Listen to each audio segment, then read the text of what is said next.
The U.S. Congress has until the end of September to pass legislation keeping the federal government open.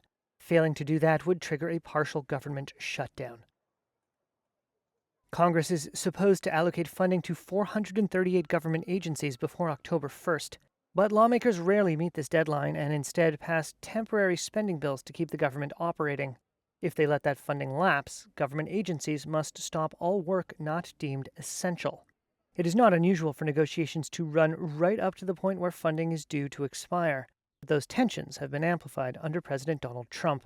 Is there going to be a government shutdown? Could be, yeah, because the Democrats are crazed.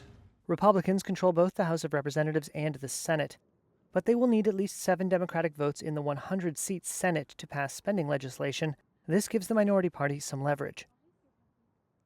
The most important kind of indicator of the economic and fiscal costs of a shutdown is the duration of a shutdown.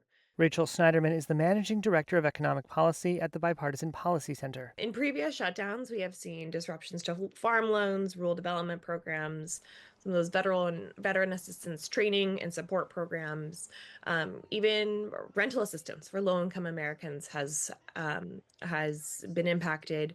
We've seen the closure of national parks, which has impacted tourism across the country, and of course that has a large indirect effect on local economies. According to the Congressional Research Service, there have been 14 shutdowns since 1981. The most recent one was also the longest, lasting 35 days, triggered during Donald Trump's first term. But when we had the 35-day shutdown in December in 2018 to January 2019, we saw $3 billion in lost economic growth that we could not recover.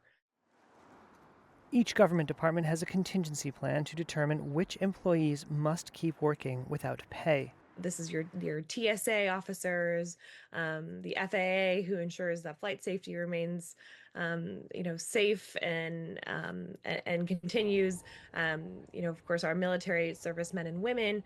But it's important to note that when it comes to many of these positions, they're required to show up without getting paid.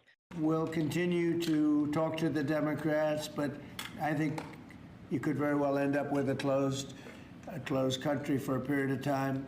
The Republican-controlled House of Representatives narrowly passed a bill on September 19th to keep government agencies funded through November 21st.